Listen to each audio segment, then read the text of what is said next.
Hi friends, మీకోసం ఒక మంచి కథ తీసుకొచ్చాను. చూసి నచ్చితే ఒక లైక్, కుదిరితే ఒక కామెంట్, వీలైతే సబ్స్క్రైబ్ తప్పక చేయండి ప్లీజ్. ఇక కథ చూద్దామా? పోకాహోంటాస్. సుజానే కాన్స్టాంట్ ని లంగరు వేసిన రేవు కార్యకలాపాలతో సందడిగా ఉంది.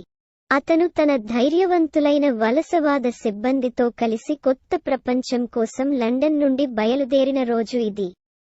ప్రయాణాన్ని ప్రారంభించాలనే ఆతృతతో ముగ్గురు, లోన్, బెన్ మరియు థామస్ కన్నీళ్లతో వారి కుటుంబాలకు వీడ్కోలు పలికారు. అతని సిబ్బందిలో మరొకరు జాన్ స్మిత్ వంతెనపై ఉన్నారు. చివరిగా కనిపించింది జాన్ రాట్క్లిఫ్, న్యూ వరల్డ్ యొక్క ప్రతిష్టాత్మక గవర్నర్. అతను తన సేవకుడు విగ్గిన్స్తో కలిసి ఓడ ఎక్కాడు. అతను రాట్క్లిఫ్ యొక్క కుక్క, పెర్సీ అనే చెడిపోయిన పగ్ని మోసుకెళ్లాడు. సుసాన్ కాన్స్టెంట్ తెరచాపలను ఎగురవేసి స్వాధీనం చేసుకున్నాడు. చాలా నెలల ప్రయాణం తర్వాత ఓడ భయంకరమైన తుఫానులో చిక్కుకుంది. ఒక భారీ అల వంతెన మీదుగా వచ్చి జాన్ స్మిత్ స్నేహితుడు థామస్ను నీటిలోకి లాగింది. అతను సాధారణ బొమ్మల. ఆగండి, థామస్! బలమైన గాలి యొక్క మరొక పేలుడును భరించిన జాన్ స్మిత్ అరిచాడు. మిగిలిన సిబ్బంది భయంతో దిగ్భ్రాంతి చెంది ఉండగా, ధైర్యవంతుడు జాన్ స్మిత్ తన నడుము చుట్టూ తాడును కట్టి క్షణాల తర్వాత సముద్రంలోకి దూకాడు. గొడవ విని రాట్క్లిఫ్ వంతెనపై కనిపించాడు. అధైర్యపడకండి, అబ్బాయిలు, అన్నారు మగవారి కోసం. త్వరలో మనం కొత్త ప్రపంచానికి చేరుకుంటాం, మరియు అక్కడ మనకు ఏమి వేచి ఉంది అని గుర్తుంచుకోండి. స్వేచ్ఛ మరియు ఏమీ రక్తపిపాసి భారతీయుల సమూహం కూడా మనల్ని ఆపలేరు.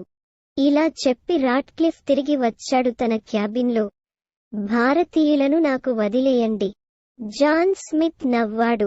వారు మాకు సమస్యలు తెస్తాయని మీరు అనుకుంటున్నారా? లోన్ అడిగాడు. స్మిత్ వారికి కారణం కాదు అని బెన్ ప్రకటించాడు.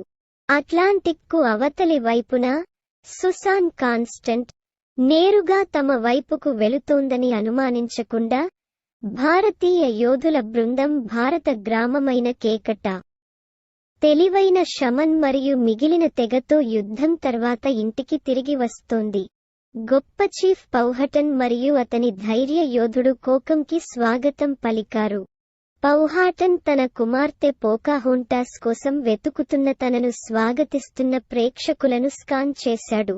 ఎప్పటిలాగే పోకాహోంటాస్ తన ఇద్దరు స్నేహపూర్వక స్నేహితురాళ్లతో కలిసి సాహసం కోసం బయలుదేరింది. మైకో, స్నూపీ రకూన్ మరియు ఫ్లిట్, రక్షిత హమ్మింగ్బర్డ్.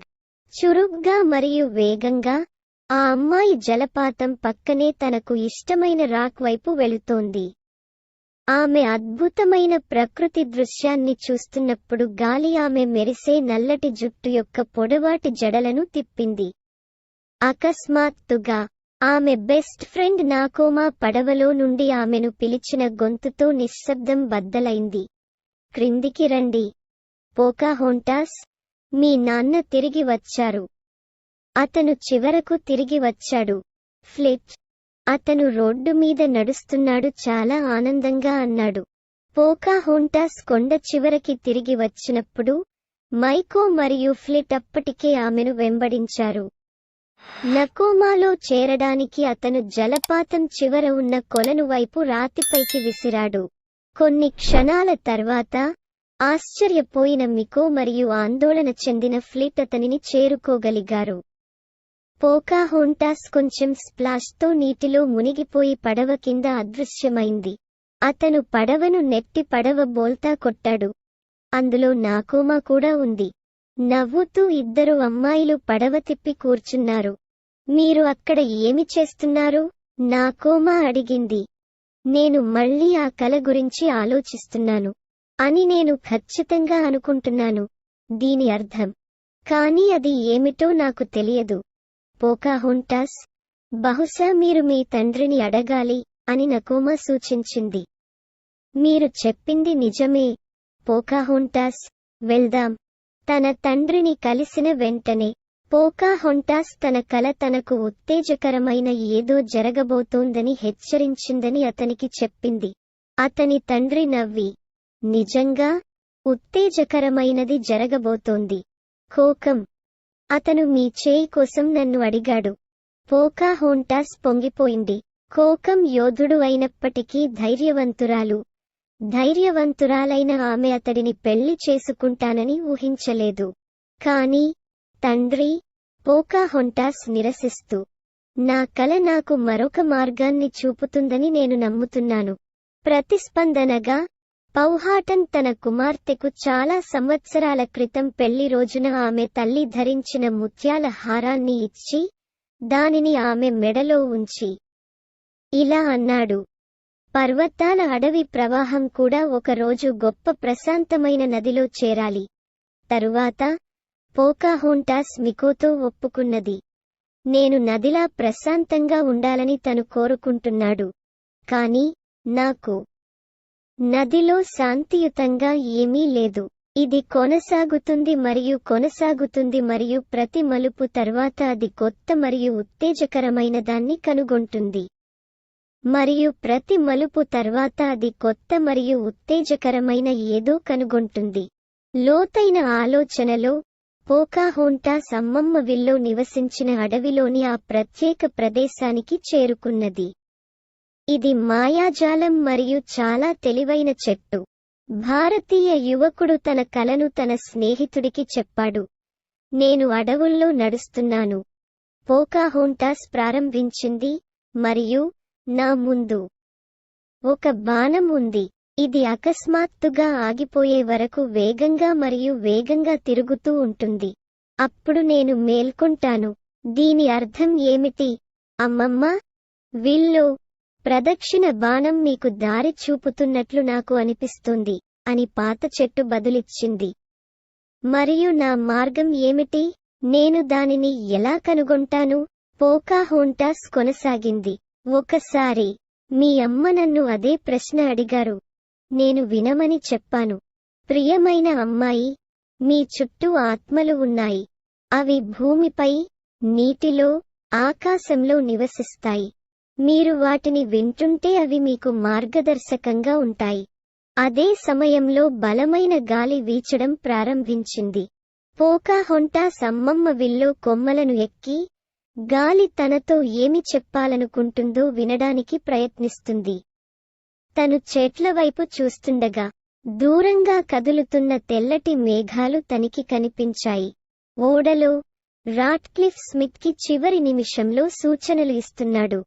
మనం కలిసే భారతీయులు మా మిషన్కు ఆటంకం కలిగించకుండా చూసుకోవాలని నేను మీపై ఆధారపడుతున్నాను అని స్మిత్ అతనితో, చింతించకండి. వాటిని ఎలా నిర్వహించాలో నాకు తెలుసు.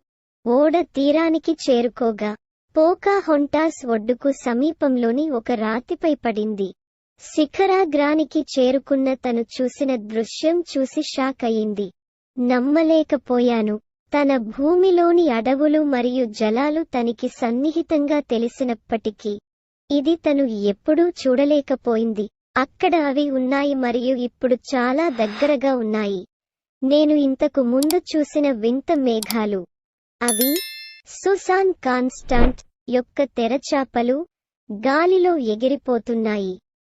స్థిర నివాసులు ఓడను ఒడ్డుకు దగ్గరగా తీసుకువచ్చారు మరియు లంగరు వేశారు. కాని సిబ్బందిలో ఒకరు తప్పిపోయారు. జాన్ స్మిత్ అప్పటికే ఒడ్డున ఉన్నాడు. ఆ కొత్త మరియు అద్భుతమైన భూమిని మెరుగ్గా చూడడానికి చెట్టు ఎక్కాడు. అతను పైకి ఎక్కేటప్పుడు అతను అనుకోకుండా పోకాహొంటాస్ దాక్కున్న ప్రదేశానికి చేరుకున్నాడు. ఫ్లిట్ అపరిచితుడి సామీప్యత గురించి ఆందోళన చెందాడు. కాని మికోనో దగ్గరగా చూడాలనే టెంప్టేషన్ను నిరోధించగలిగాడు మరియు పోకాహొంటాస్ ఆమెను ఆపడానికి ముందు రక్కూన్ కనిపించింది. ఎంత వింత మనిషి అని స్మిత్ చెప్పాడు.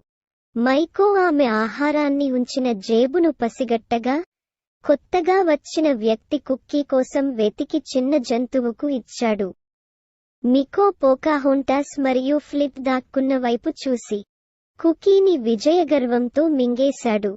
ఫ్లిట్ పొదల్లో నుండి బయటకు వచ్చినప్పుడు స్మిత్ దర్యాప్తు చేయడానికి వెళ్ళబోతున్నాడు.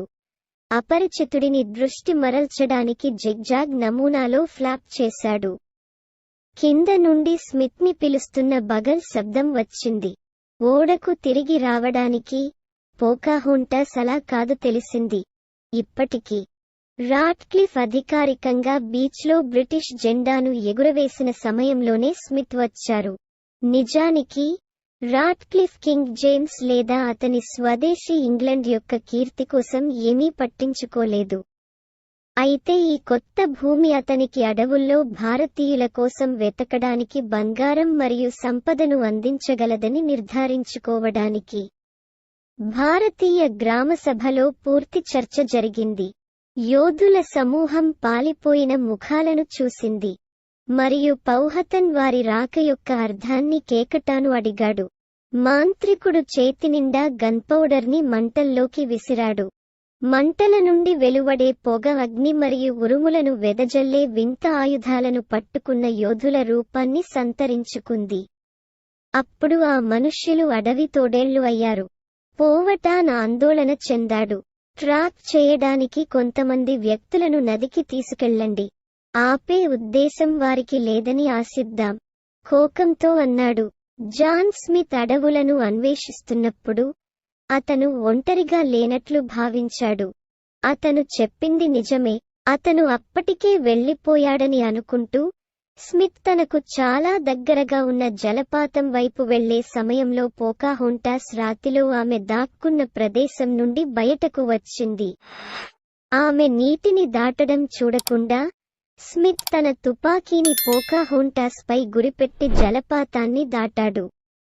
వారి చూపులు కలుసుకున్నాయి, ఆశ్చర్యపోయాయి మరియు ఆ క్షణంలో వారి హృదయాలు కలుసుకున్నాయి. స్మిత్ తన తుపాకీని దించి తన ముందు నిలబడి ఉన్న ఆకర్షణీయమైన యువతి వైపు చేయి చాచాడు. ఆగండి, దయచేసి, అతను ఆమెను పిలిచాడు. పోకాహోంటాస్ పారిపోయింది. స్మిత్ పోకాహోంటాస్ను నదికి అనుసరించాడు. చింతించకండి, నేను నిన్ను బాధించను, అతను ఆమె పడవలో కూర్చున్నప్పుడు అతనితో చెప్పాడు. నా పేరు జాన్ స్మిత్. నీ పేరు ఏమిటి? జాన్ స్మిత్ ఆమె వైపు చేయి చాచినప్పుడు వారి చుట్టూ తేలికపాటి గాలి వీచడం ప్రారంభించింది మరియు పోకాహోంటాస్ గ్రాండ్విల్లో మాటలను గుర్తు చేసుకున్నాడు. మీ చుట్టూ ఉన్న శబ్దాలను మీ హృదయంతో వినండి. అతను లేత ముఖం గల అపరిచితుడిని పడవలో నుండి బయటకు వెళ్లడానికి మరియు వారు తాకినప్పుడు అతనికి సహాయం చేయడానికి అనుమతించాడు. ఒక అదృశ్య శక్తి వారిని విడిపోకుండా అడ్డుకుంది. స్థిర నివాసుల శిబిరంలో రాట్క్లిఫ్ తన మనుషులను బంగారం కోసం తవ్వమని ఆదేశించాడు. చెట్లు నేల కొరిగి భూమి కాలిపోవడంతో అడవుల్లో విధ్వంసం ధ్వనించింది. సెటిలర్లకు ఇది తెలియదు, కానీ పొదల్లో దాగి ఉన్న పౌహాటన్ యోధులు వారిని చూశారు. అదే సమయంలో విగ్గిన్స్ రాట్క్లిఫ్ తింటున్న చాప్ బోన్ను పొదల్లోకి విసిరాడు. పెర్సీ దాని కోసం వెతకడానికి పరిగెత్తాడు మరియు అతను భారతీయులను కనుగొన్నప్పుడు అతను భయంతో కేకలు వేయడం ప్రారంభించాడు. దీంతో ఆయుధాలు వెతుక్కుంటూ పారిపోయారు. వారు భీకర యుద్ధంలో పాల్గొంటారు. ఇందులో వీరయోధుడైన నమోంటాక్ గాయపడ్డాడు. కోకం నామోంటాక్ని చీఫ్ పౌహాటన్ గుడారానికి తీసుకెళ్లాడు. అక్కడికి చేరుకున్న కేకటాక్ గాయపడిన వ్యక్తిపైకి వంగి, ఇది చాలా విచిత్రమైన గాయం అని బాధతో ఆ వీరయోధుడి వైపు చూసి కోపంగా ఉన్నాడు. అతను కోకంని అన్ని తెగల నుండి యోధులను సేకరించమని ఆదేశించాడు.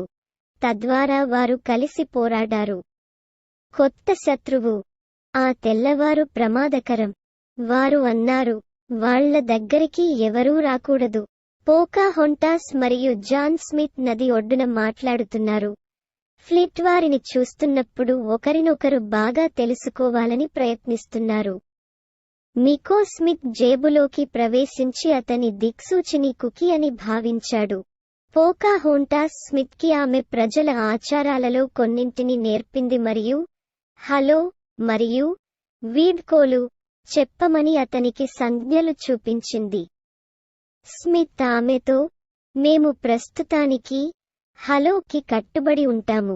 స్మిత్ ఆమెకు లండన్ గురించి చెప్పినప్పుడు, వలసవాదులు తమ పాత ప్రపంచాన్ని వారి స్వంత వ్యక్తుల మధ్య సృష్టించాలని భావించారని పోకాహోంటాస్ గ్రహించారు. మేము మీకు నేర్పించగల చాలా విషయాలు ఉన్నాయి, స్మిత్ ముగించాడు. మేము ప్రపంచవ్యాప్తంగా అడవి జంతువుల జీవితాలను మెరుగుపరిచాము. పోకాహోంటాస్ అతని వైపు ఆశ్చర్యంగా చూసింది. క్రూర మృగాలు? జాన్ స్మిత్ సరైన పదాలను కనుగొనడానికి ప్రయత్నించాడు. నేను మిమ్మల్ని అనాగరికుడిలా అనిపించాలని అనుకోలేదు. అయితే నాది. అవును, సరేనా? పోకాహోంటాస్ చెప్పారు.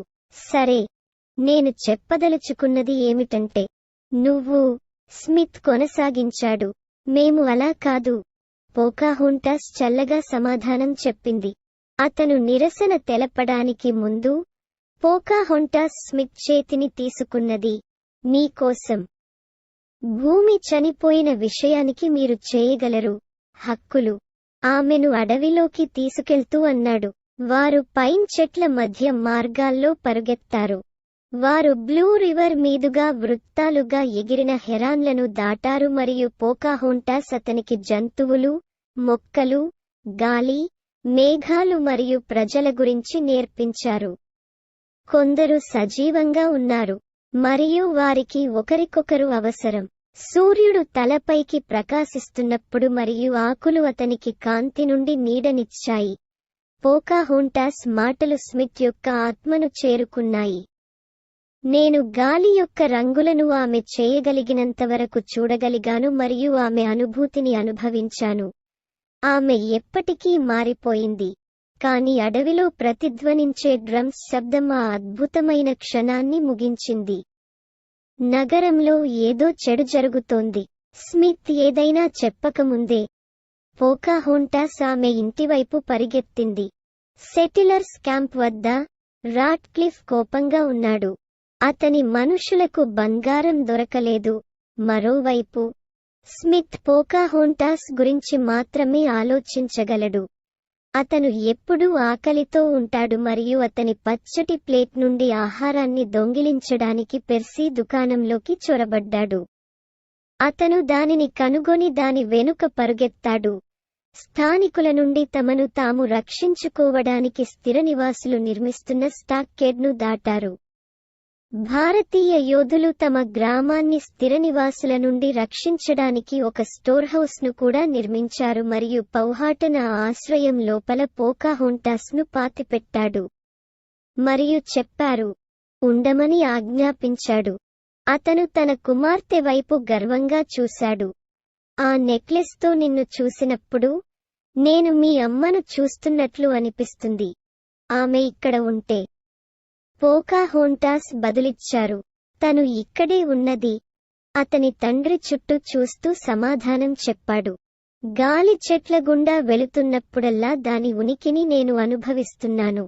కొంతకాలం తర్వాత పోకాహోంటాస్ మరియు నకోమా మొక్కజొన్నను సేకరిస్తున్నప్పుడు జాన్ స్మిత్ కనిపించాడు.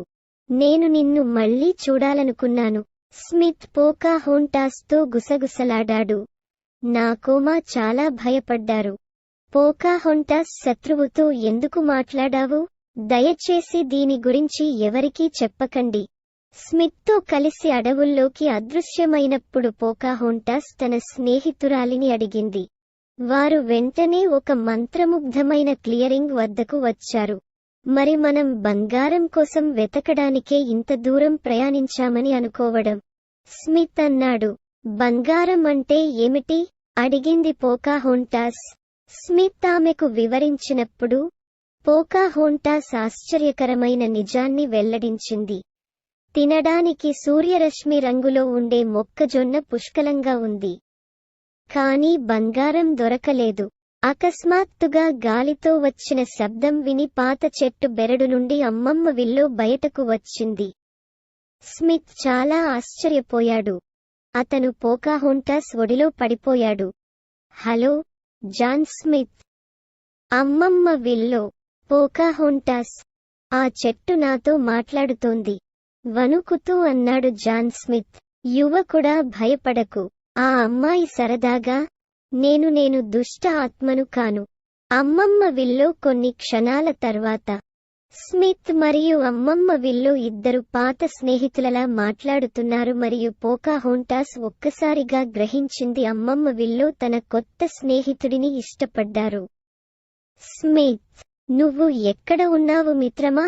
అతను పోకాహోంటాస్తో కలిసి అడవుల్లో నడుస్తున్నప్పుడు బెన్ అడ్డుపడ్డాడు మరియు స్మిత్ గ్రాండ్ విల్లో వెనుక దాక్కున్నాడు. ఈ స్థలం నాకు చలిని ఇస్తుంది, లోన్ అన్నారు. అప్పుడు అమ్మమ్మ విల్లో తన మూలాలలో ఒకదాన్ని ఎంచుకొని లోన్ను పడగొట్టింది. ఆంగ్లేయులిద్దరూ భయపడి పారిపోయారు. స్మిత్ శిబిరానికి తిరిగి రావడానికి సిద్ధమయ్యాడు.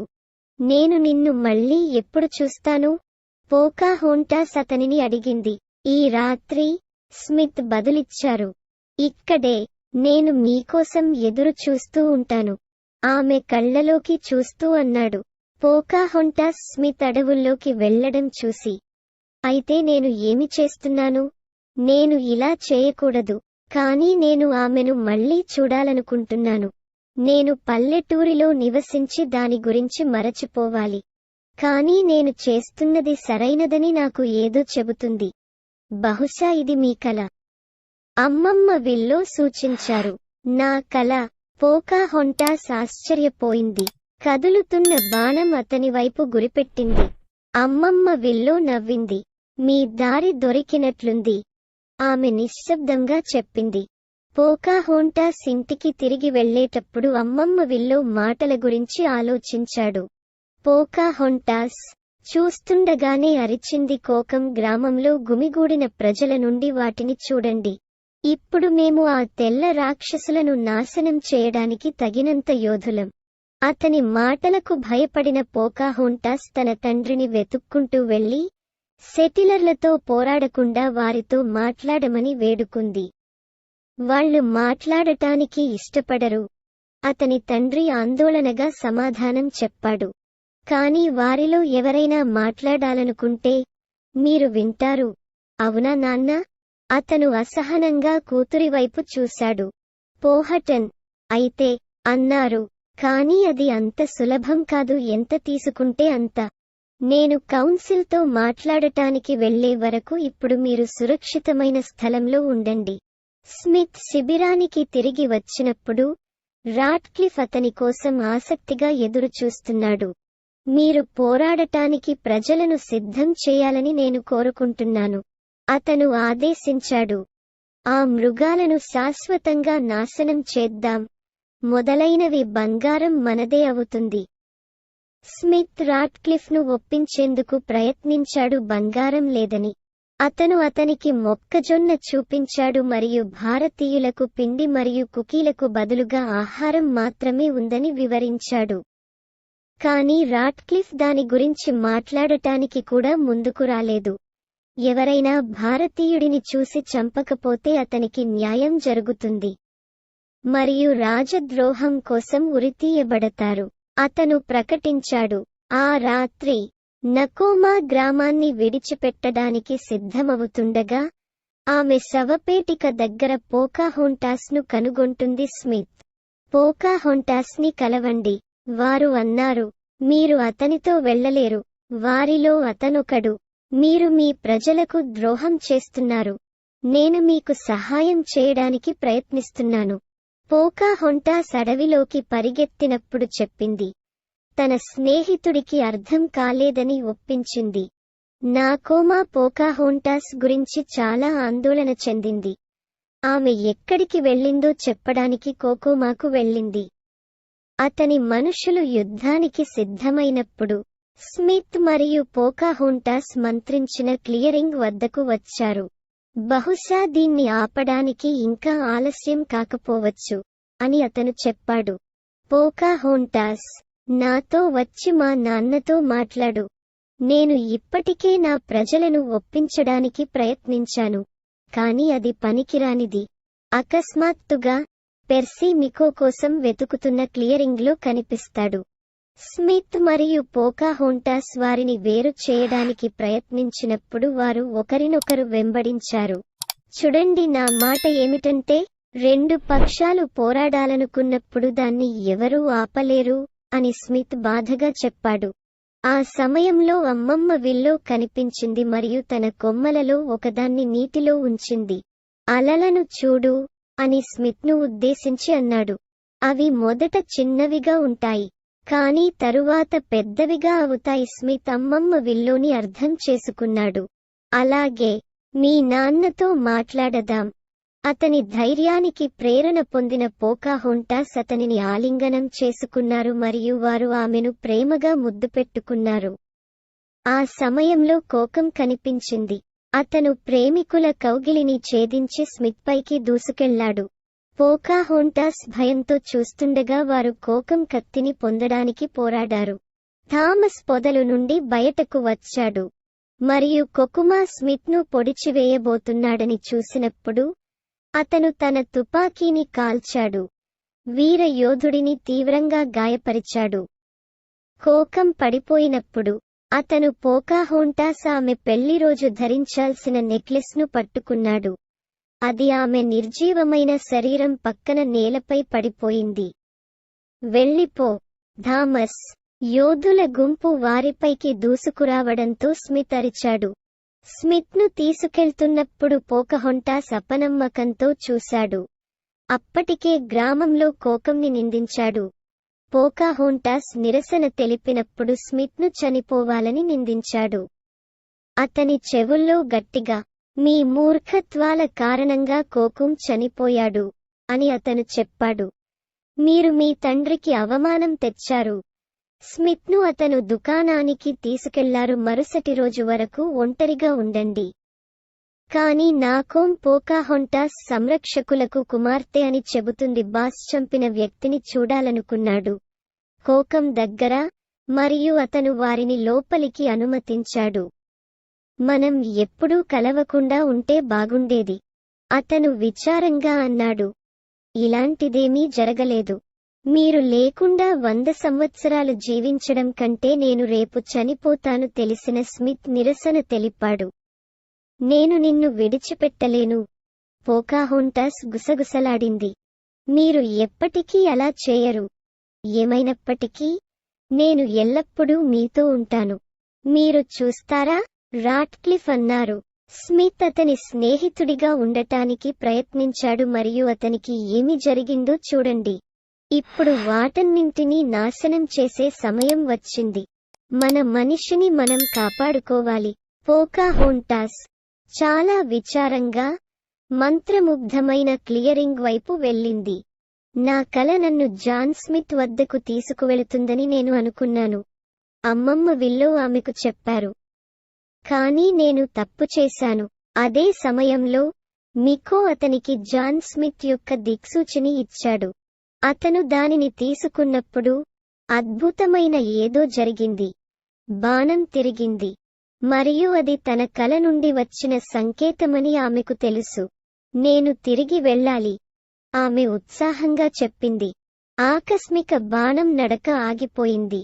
పోకాహొంటాస్ ఆమె చూపిన వైపు చూసింది మరియు కాంతి చూసింది ఉదయాన. ఇది చాలా ఆలస్యం. నేను ఏమి చేయగలను? ఆత్మలు వెళ్ళనివ్వండి. భూమి మీకు మార్గనిర్దేశం చేస్తుంది. అమ్మమ్మ విల్లో చెప్పింది. సెటిలర్లు ఆయుధాలు ధరించి భారతీయులపై యుద్ధానికి సిద్ధంగా ఉన్నారు. కోపంగా ఉన్న సైన్యంలా అడవిని దాటారు. అదే సమయంలో భారతీయులు తీవ్రంగా ముందుకు సాగారు. అమలు స్థలం. సెటిలర్లు కూడా బండ దగ్గరికి వస్తున్నారని వారికి తెలియదు. కొండ శిఖరంపై శత్రువుల హింసాత్మక ఎన్కౌంటర్ను ఏదీ ఆపలేదని అనిపించింది. యోధులు స్మిత్ను బలవంతం చేశారు. ఒక చదునైన రాయిపై తల వేశాడు.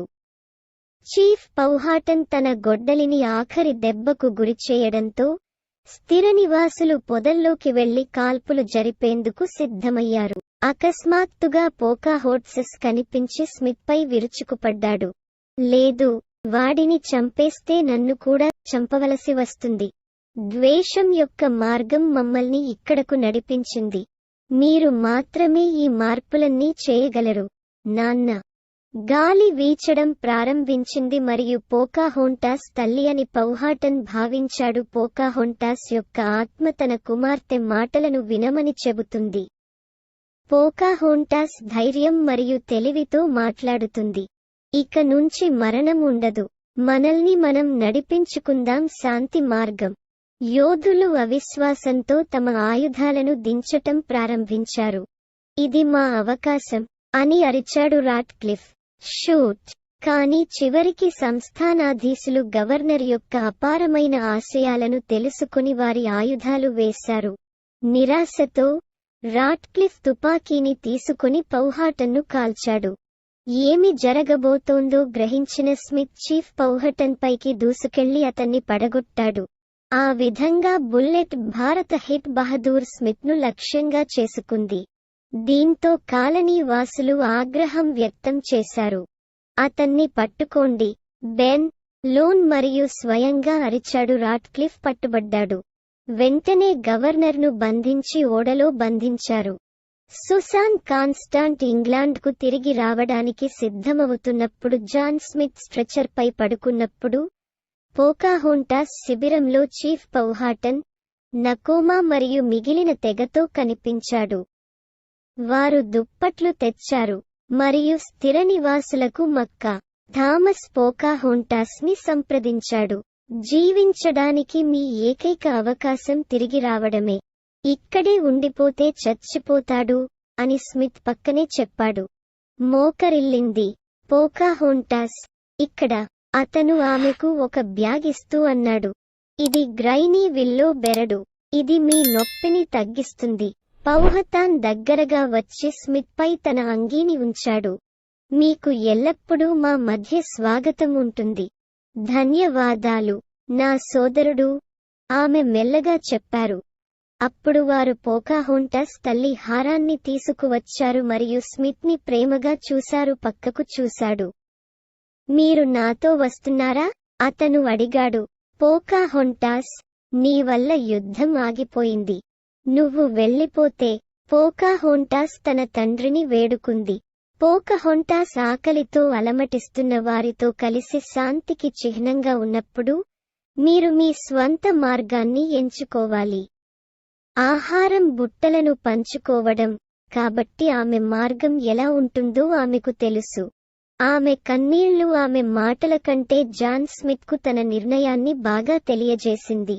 అతను తన ప్రజలు మరియు శ్వేతజాతీయుల మధ్య ఐక్యతను పెంపొందించడానికి సహాయం చేస్తాడు. అప్పుడు నేను మీతో ఉంటాను. అతను గుసగుసలాడాడు. స్మిత్, లేదు, మీరు తిరిగి రావాలి. అతను బదులిచ్చాడు. పోకాహోంటాస్, ఏం జరిగినా పర్వాలేదు. నేను ఎప్పుడూ నీతోనే ఉంటాను. పోకాహోంటాస్ వంగి, వారు ఒక చివరి ముద్దును పంచుకున్నారు. జాన్ స్మిత్ని పడవలో తీసుకెళ్లడం పోకాహోంటాస్ చూసింది. అతను ఓదార్పు కోసం పౌహతాన్ భుజం మీద తల వేసి ఏడవకుండా ఉండేందుకు కష్టపడ్డాడు. స్మిత్ను ఓడపైకి ఎక్కించారు మరియు సుసాన్ కాన్స్టాంట్ యొక్క నావలు గాలిలో ఎగరడం ప్రారంభించాయి. పోకాహోంటాస్ తన తండ్రి ఒడిలో వదిలి అడవిలోకి అదృశ్యమైంది. ఆమెకు ఇష్టమైన రాక్ నుండి పోకాహోంటాస్ తన చుట్టూ గాలిని అనుభవించింది.